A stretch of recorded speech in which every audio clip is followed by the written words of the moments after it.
Hey everyone, and welcome back to the channel.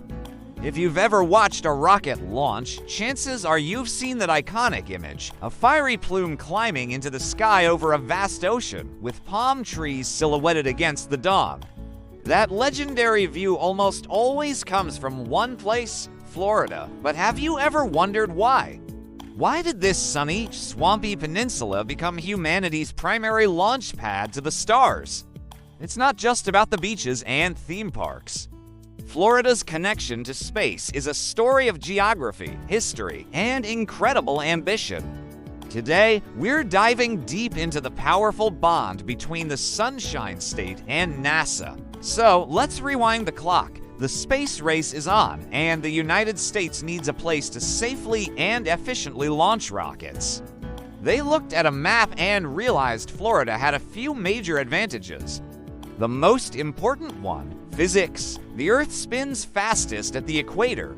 By launching eastward from a location close to the equator, like Florida, a rocket gets a natural speed boost from the Earth's rotation. It's like getting a running start for a long jump. This free push saves an enormous amount of fuel, which means we can carry heavier payloads like satellites, telescopes, or even astronauts into orbit. While not exactly on the equator, Florida's southern position gives it a significant advantage over most other places in the US. But there's another crucial factor: safety. Rockets, especially in the early days, were experimental. Things could and did go wrong. You don't want a malfunctioning rocket to fall on a populated area. Launching eastward from Florida's Atlantic coast means that any debris from a launch failure would fall harmlessly into the ocean. This vast, empty expanse of water created a natural safety corridor, making the area around Cape Canaveral the perfect, low-risk location. This combination of a rotational boost and a safe downrange area was the one-two punch that put Florida on the space map. Before NASA was even officially formed in 1958, the military was already using Cape Canaveral for missile testing in the early 1950s. The groundwork was already laid. When President John F. Kennedy famously declared in 1961 that America would land a man on the moon before the end of the decade, the nation needed a dedicated spaceport to make it happen. NASA acquired a massive tract of land next to the existing military facilities on Cape Canaveral. This new site, located on Merritt Island, would become the legendary Kennedy Space Center, or KSC. Kennedy Space Center isn't just a launch pad, it's an entire city dedicated to space exploration. It's home to the iconic Vehicle Assembly Building, or VAB. This building is so colossal, it has its own weather systems inside. It's tall enough to assemble the gigantic Saturn V Moon rockets vertically. Imagine the sheer scale of that operation. From the VAB, these massive rockets were transported on equally massive crawler transporters to the launch pads, like Launch Complex 39A, the historic site where all the Apollo moon missions and many space shuttle missions began their journey. The Apollo program truly cemented Florida's identity as the Space Coast. The whole world watched as Apollo 11 lifted off from KSC in 1969, carrying Neil Armstrong, Buzz Aldrin, and Michael Collins toward the moon. This single event transformed the region. Small coastal towns like Titusville and Cocoa Beach exploded with new residents, engineers, technicians, and scientists who flocked to Florida to be part of this incredible human endeavor. The local culture became intertwined with the pulse of the space program. The economy boomed, schools emphasized science and math, and the roar of a rocket became the sound of progress. After Apollo, the space shuttle era began, running from 1981 to 2011. For 30 years, Kennedy Space Center was the home base for this fleet of reusable space planes.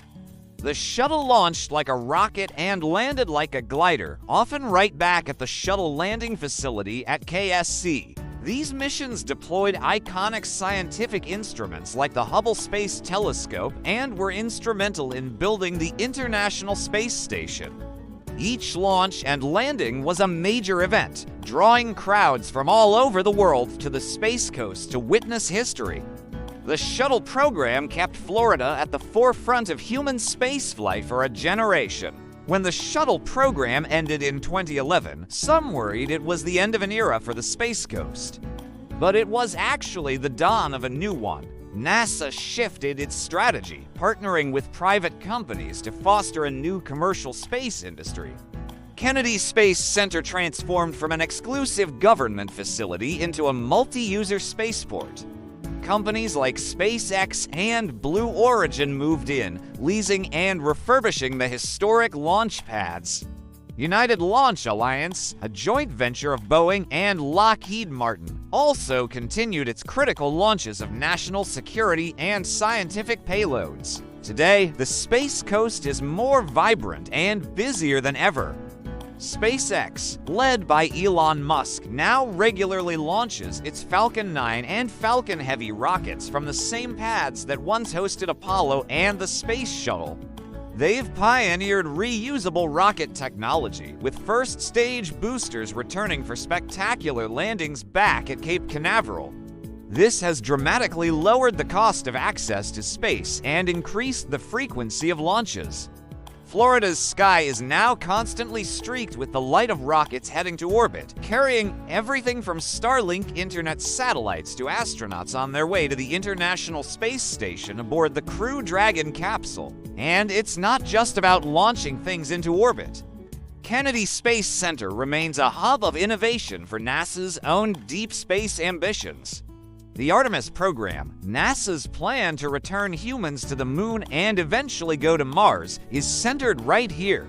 The Powerful Space Launch System, or SLS rocket, the most powerful rocket ever built, launched from KSC for its first uncrewed test flight. Artemis I, the Orion spacecraft, designed to carry astronauts on these long-duration missions, is also processed and prepared here. Florida is, once again, the starting point for humanity's next great leap into the cosmos. So, the next time you see a launch from Florida, remember it's more than just a rocket. It's the culmination of decades of history, a stroke of geographic genius, and a testament to human ingenuity.